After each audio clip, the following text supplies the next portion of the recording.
Okay, good guys, no? So biyahe nga kami ngayon guys, pupunta kami ng San Pedro, no? So mayroon kaming i-check na dryer, no? So ang gagawin namin, ang problema daw kasi guys ng dryer ay namamatay habang nasa gitna ng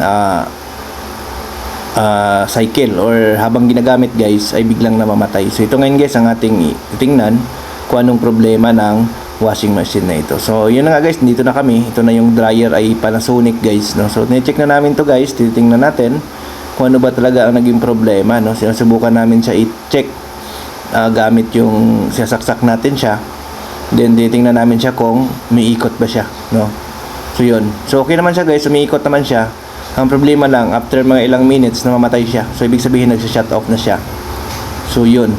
So yun, ang naging problema niya guys ay yung board, no?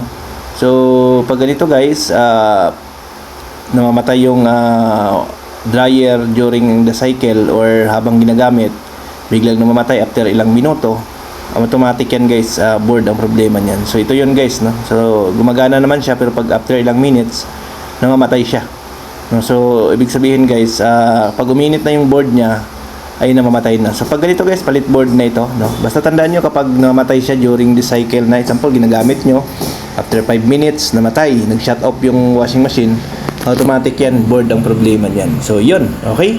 So sana makatulong po yung mga sinishare natin na video, no, kung paano. So wag din tayo guys gumamit ng mga adapter, no, kapag dryer yung yung gamit natin kasi medyo mataas yung voltage niyan. So dapat direct yan sa outlet. Thank you, bye bye.